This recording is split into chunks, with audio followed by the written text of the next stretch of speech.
Welcome back to Cuthbert Cooks, Al Basha 2 in the Dubai United Emirates. Today a couple of quick dishes, a couple of different variations of bits and pieces that we've been looking at over the last few episodes.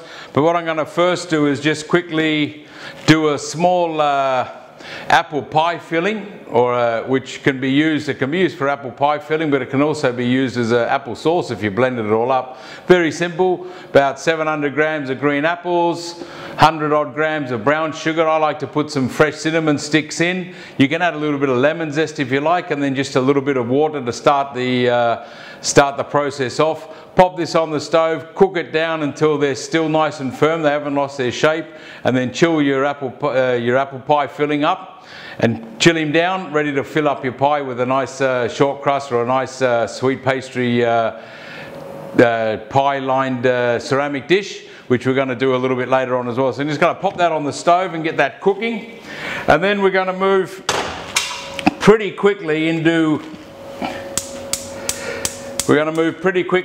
our Beef Wellington. If you remember, in one of the last episodes, we trimmed a little bit of beef fillet off. So we've got our little bit of beef fillet here now, and he's looking nice and beautiful. I've actually cut this down in half, so it's a bit smaller. I want to make smaller Wellingtons, and this also gives the opportunity just to seal him off nicely, get him cooking a little bit. Then we're going to chill him down, and then pop him back into the puff pastry, and then into the oven. If you're doing a whole fillet, you would want to cook the fillet till about a rare temperature, and then chill it down, and then put it inside your puff pastry, because it's going to be a large piece, and so you've got to make sure that the beef cooks all the way through. A very simple combination of beef. I've made a little bit of fresh mushroom duxelle. Of course, very simple. I've added just onions and button mushrooms, sweated them off in a touch of butter and olive oil, and then I've put in also a touch of thyme. I really like cooking with thyme. Bit of flour, little bit of egg wash for later on, and a little bit of ready-made puff pastry sheets. You know, puff pastry, it does take time, so there's nothing wrong with using what you've got from your local supermarket. And then we're just making that at room temperature, so it's easy to work with as well. I mean, on pastry, it's a specialised job, pastry. You know, when we were young cooks back in Melbourne, you know, you'd have 3 apprentices. You'd have a bakery apprenticeship, or you'd have a pastry apprenticeship, or you'd have a cooking apprenticeship, you know, because pastry and bakery is so specialised.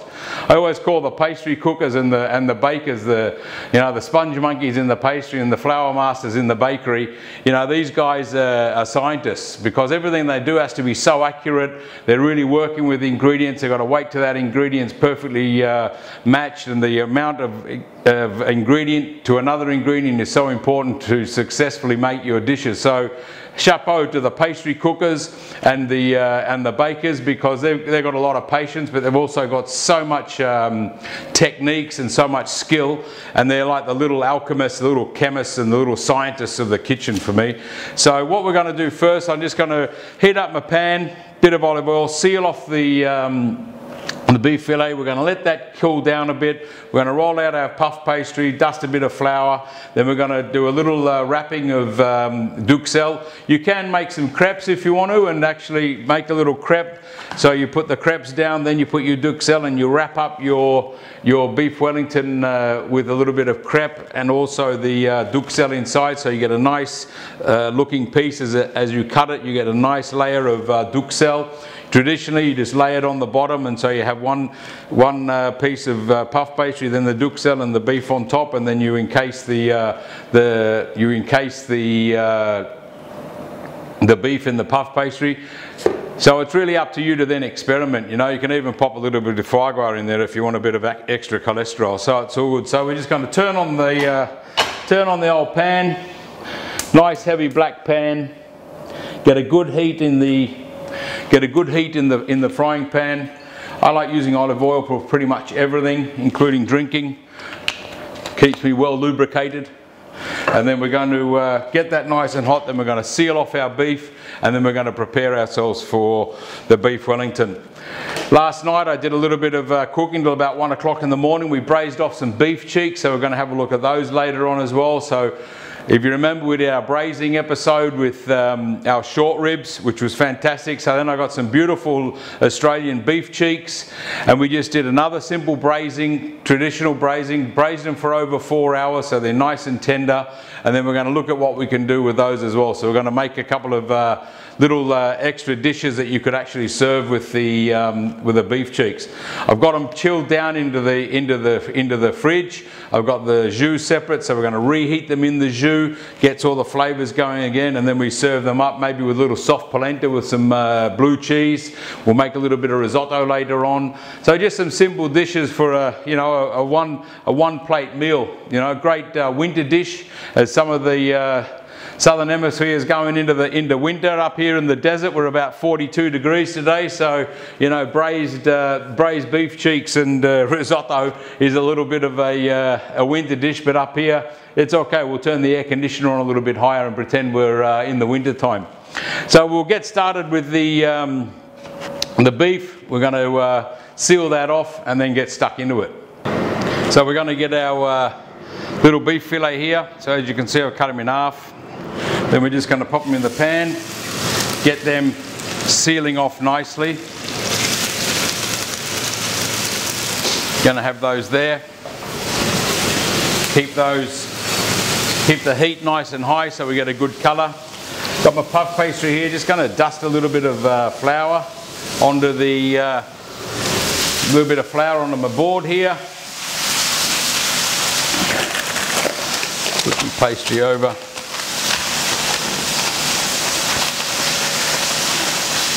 Make sure we get the paper off nicely without tearing the puff pastry. A little bit of extra dusting on that one. It's got a little bit warm in the kitchen over here in Dubai in the summer. We move in. We're in the middle of Ramadan at the moment. So Ramadan is the holy month in the Islamic calendar, 30 days, 29 days, depending on the moon. So we're just on this is the third week of Ramadan. Ramadan started on Friday the 5th of May. And now we're on 3 weeks in, so another week of Ramadan, and then we've got what's called Eid.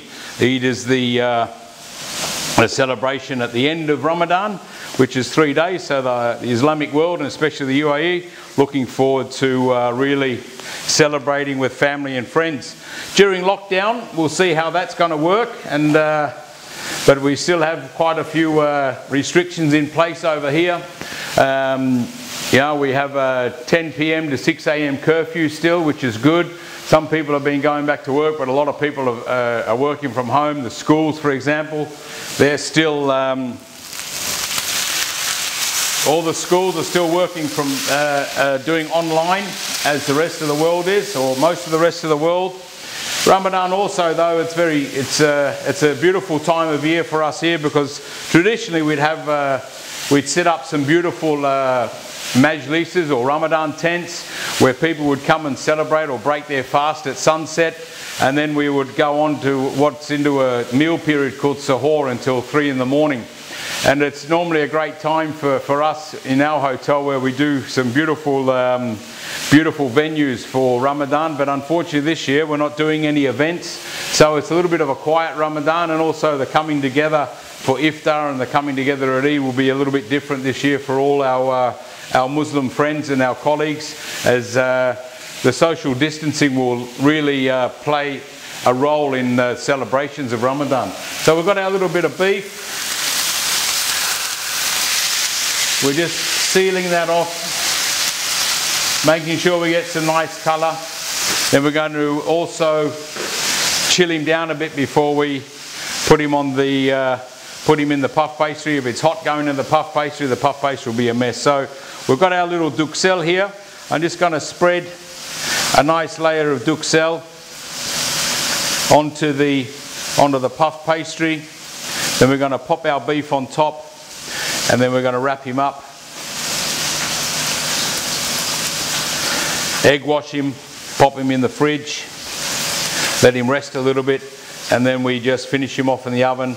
Bit of a hot oven to start the puff pastry off, 220, and then we come down to drop the oven down to about 190, 200 and finish him off. Probably take about 30 minutes total, 25-30 minutes, but we can use a thermometer if we want to test the temperature, depending on how you want your beef Wellington cooked. If you want it medium rare or medium, I'm going to cook ours up to about medium, depending how successful I am. So we've got the duxelle on there. Just give the beef, and again, another little turnover.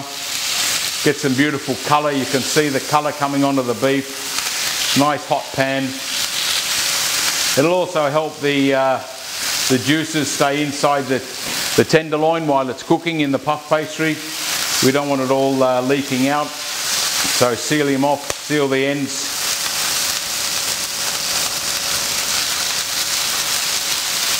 And get good colour all over. We're going to leave him to cook a little bit more.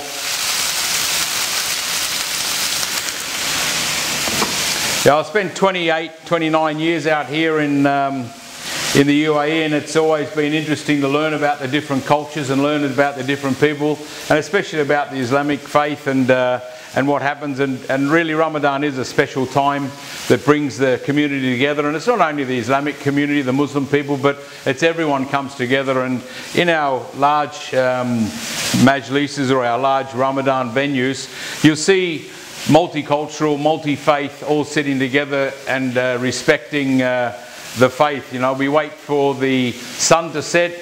When the call to prayer starts, that signals that fasting can be broken. So our colleagues, our Muslim colleagues, they fast from sunrise to sunset, and it's a long fasting time at the moment. It's up to 14 hours over here due to the time of year we're in. And then during the daytime, there's no drinking and no eating for the fasting people, and so the rest of us need to respect that as well. So when we're out in public, you know, we don't eat in public, people don't smoke and that sort of thing, and we make sure that we respect the country we're in. But then at iftar, everyone comes together. And you'll see the tourists coming in, so it's always interesting for the tourists to get a little bit of feel about what the true Arabian hospitality is. And I've always enjoyed, when I've seen tourists coming into our venues, to talk to them a little bit about what it is to be fasting and what it is also for the breaking of the fast. And they always, they're always very interested to understand how the people can fast and how it affects them, and do children fast or do pregnant ladies fast. So it's really been a great experience to work out here to gain that additional knowledge.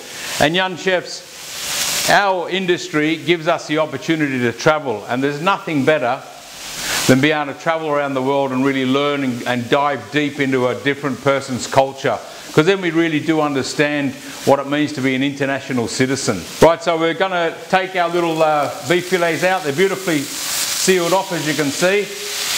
Lovely. Pop them on our tray, and then we're going to get them into the cool room to cool down. We're going to have a little look at our apples here. Now, I put a lid on here, and that of course has helped the apples start to stew. So now we're going to remove the lid. We want some of the liquid to evaporate, and then we're just going to test that. So these have had quite a lot of juice in them. I didn't use a lot of water, just a tiny bit of water in the bottom to start them off. They're still got some time to go on there. The lovely smell of apple and cinnamon, that perfect marriage, beautiful. Oh, super. So we're just going to let that cook down.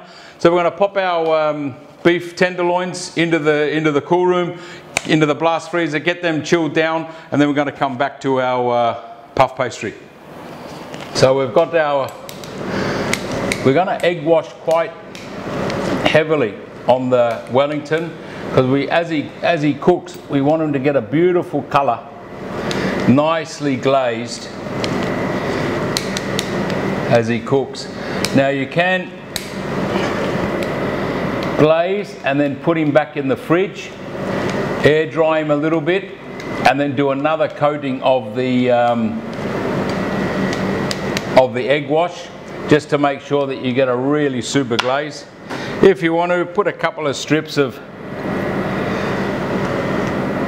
extra puff pastry over the top,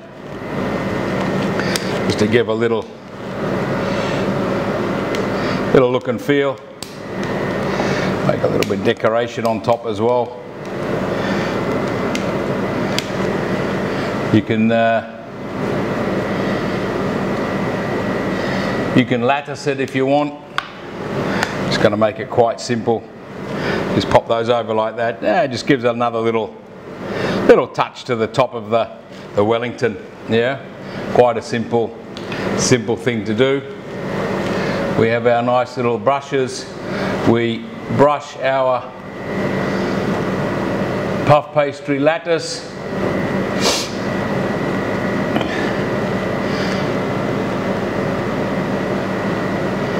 Beauty. Perfect. Just make sure your ends are crimped as well. Just make sure that they are staying sealed, and then you've got that one ready to go into the oven. So then we've got the first one done, and then we're just going to finish off the second one. Again, same thing, duxelle down, fold him over, get him underneath, get that fold underneath, stop at the edge, make sure we get our egg wash on.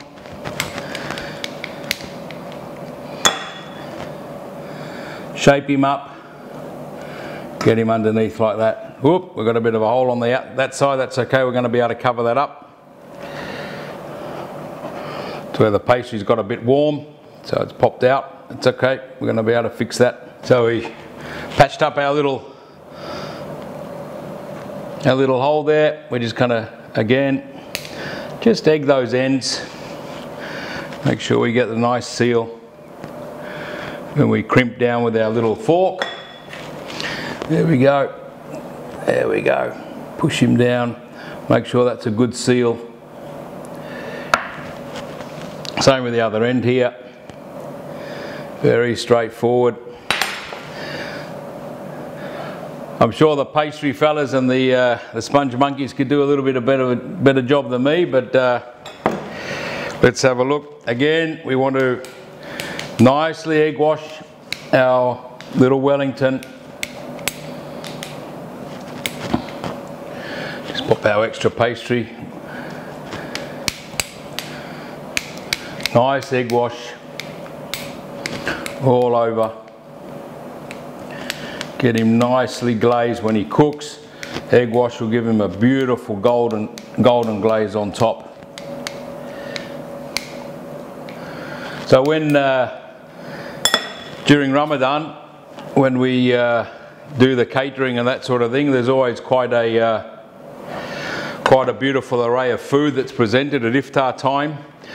Some very traditional Egyptian dish of lentils and rice, little uzi, which is our whole lamb roasted with bizar spices. Bizar is a Emirati spice that is traditionally used to flavour many of the Emirati dishes, but also it's a household secret for each household has its own little recipe for bizar. So it's rubbed onto the meat, and then the meat is slowly roasted off, and you have a beautiful whole roast lamb which they serve on a beautiful flavoured rice. Then you have your normal traditional Middle Eastern dishes, your hummus, your mutabel. But on our buffets and in our restaurants, what we try and do is always have that Emirati cuisine available. So there's a lot of stews, or salunas as they're called. We also have traditional maguga or a haris. A haris is like a staple for the Emirati people, and it's always served at special celebrations and always during Ramadan. There's our second little one just popping in there. So it's also a great experience, young cooks, to when you travel and when you get the opportunity to work in another country, is to really learn the cuisine of that country as well, because there's nothing worse than trying to do something from a book and getting it wrong. But then if you've actually got someone from the country that your cuisine you're trying to learn to help you and guide you, and that's where I was very lucky working out here for all these years, to actually really learn how to cook a great curry, but also how to learn what is a good hummus, what is a good tabbouleh, and all the other little mezes and hot mezes and little dishes that are done from all over the Middle Eastern region. There's so many different types of mezze and so many different types of Arabic food, all the way from Lebanon and Syria, Palestine, all the way through Kuwait, the Gulf regions, the Khaliji part of the Gulf. You've got Bahrain, you've got Saudi Arabia. All these areas have their own take on certain dishes, and then up into Iran where you've got beautiful kebabs and some beautiful mezze as well. So it's always an opportunity, young chefs, if you get the chance to travel, grab it, go for it, take the risk, leave home. Don't worry, you can always go back to your mum, but get yourself overseas if you can, and when you're there in a country, absorb yourself into that country's culture and into its cuisine, because then you're really going to learn more and more, and then you adapt what you learn when you go back to your home country, or when you go to work in your own restaurant or open your own restaurant, or when your chef comes along and says, okay, where have you worked? Oh, I worked in the Middle East. Okay, cook me something Middle Eastern. Yeah, and that's where it's important to be able to actually do something proper and correct and traditionally flavored as well. So we're going to pop these in the oven, 220 degrees, get the puff going, and then we're going to drop it down and cooking for about another 20 minutes, 30 minutes. Going to temperature check them. I'm going to put a little bit more egg wash on. You know, as they air dry, this egg wash is going to give a beautiful glaze, as I said before, to our little Wellingtons. And then we're going to cook those, let them rest, and then we're going to slice them open. And hopefully we'll have a beautiful medium, fingers crossed, cooked fillet of beef Wellington.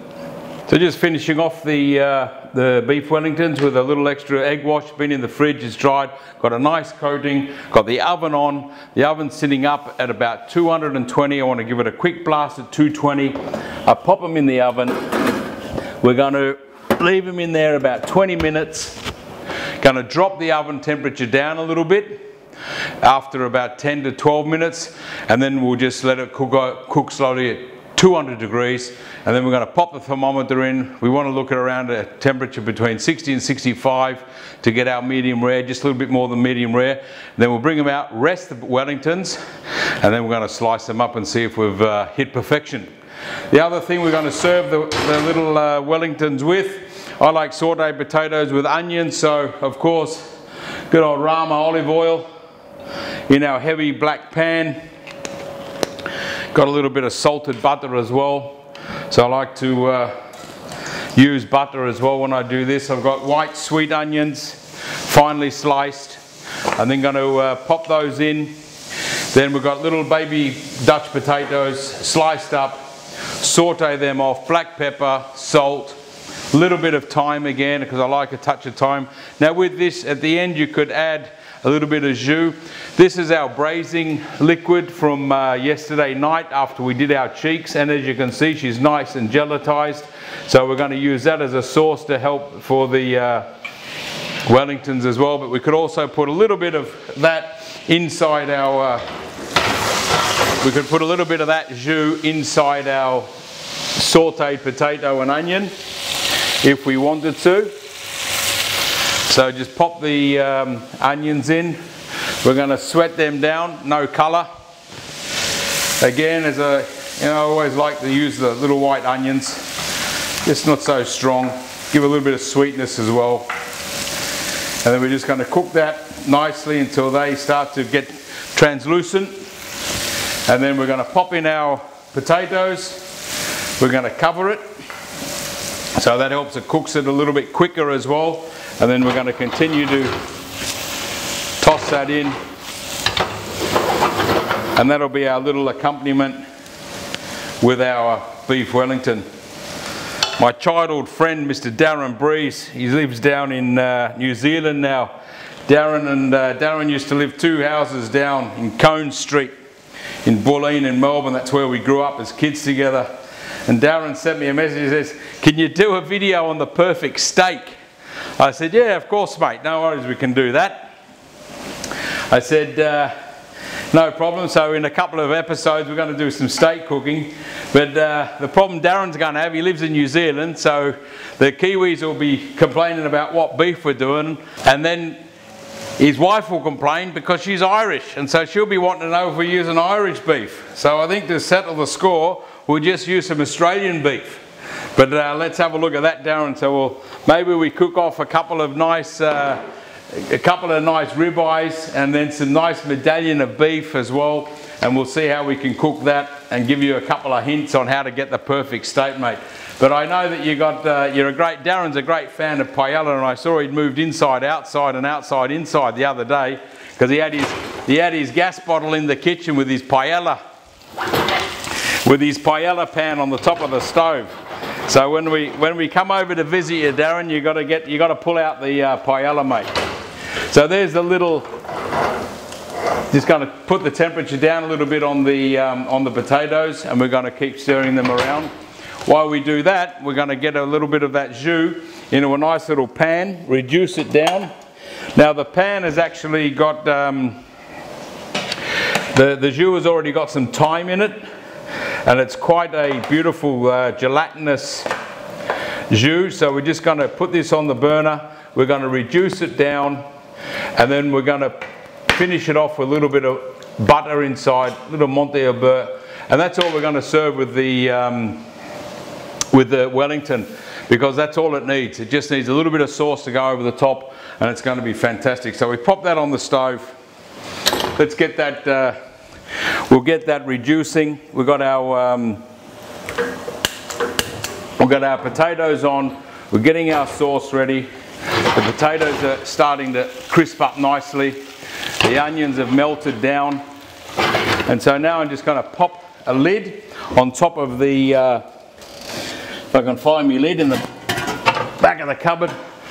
I like to just put a lid on there just to give it a little bit of help, a little bit of steam to help cook them off, to make sure they're completely cooked. We're going to drop the temperature down now of the oven, because we've been in there about 10 minutes, so we'll drop the oven down. We're not going to look inside, we just got to keep an eye on the time. So in about 20 minutes we're going to open the oven up, pop our thermometer in, and then we're going to have a look. Our potatoes will be cooked by then, the sauce will be reduced, and then we'll be ready to slice up our beautiful beef. This one from yesterday, I'm going to get my beef cheeks out later on, and we're going to do a couple of dishes with the beef cheeks, maybe a bit of risotto, a bit of soft polenta, and play around with the presentation and play around with some flavours on the beef cheeks. So we've got our potatoes just finishing off nicely. As you can see, we've got them nicely cooked. No black bits. We've got nice little caramelisation on those sweet onions.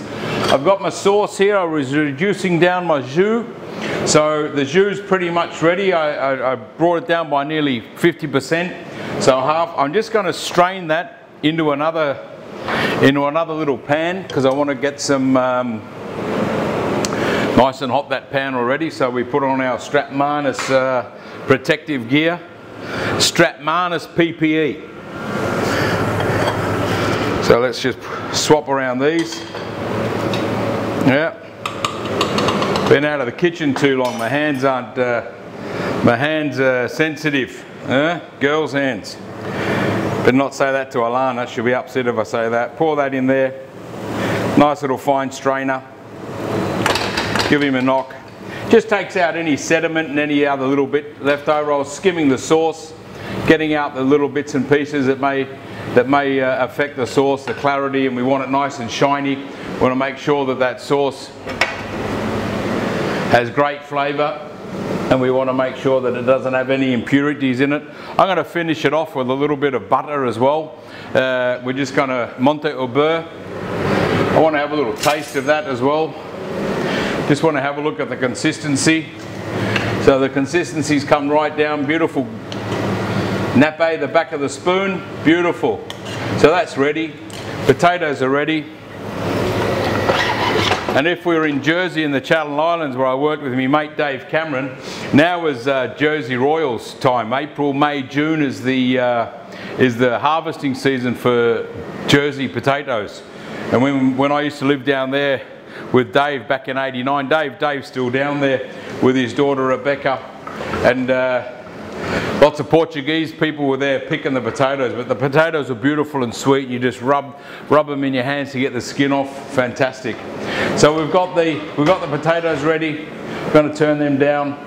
We've got the sauce. We're just going to keep that right turned down low. Then we're going to bring out the Wellington. What we're going to do, we're going to have a look at the Wellington. We're going to see if it's ready. We're going to have a look at if it's the temperature. We'll see how it's browned up. There we go. Oh, it smells all right. The oven's still nice and hot. Domestic oven. That's okay. Okay, in we go with our little thermometer. Let's see what temperature we've got in the middle there. Yeah, we're bang on. We're sitting on 65 in that one. We're sitting on 65 on that one as well, 66. So a little bit past, maybe up to medium by now, which is okay. It's all right. But it's just experimentation, young chefs. You know, you got to do a little bit of experimentation to make sure that you practice, and then you also make sure that you understand your oven that you're working with, and also the meat and the pastry. So the pastry's goldened up very nicely. The little puff pastries come up, our little bits of garnish there. So we're going to take one off. Where's my lifter? I want to pick it up with my hands. Got my little paddles here somewhere. Here we go. So we'll try this one first. So we lifted that out of the pan. Okay, we're going to let this sit for a little bit longer. Just let it rest a little bit. Yeah. Going to quickly finish the sauce. First, we're going to pop these beautiful potatoes. Going to get these potatoes into that lovely little ceramic there. Thanks, Dave, for that ceramic. This is your Jersey Royals from the Jersey Pottery. So we've got our little sautéed potatoes. I told you before, if you wanted to, you could put a couple of tablespoons of the jus on these as well if you want, or just serve them as they are. They've come up nicely. The onions are browned off nicely, nice caramelized. You'll get nice sweet flavor. You crunch a little salt over the top, little bit of pepper, and it'll be super. So a little simple sautéed potato.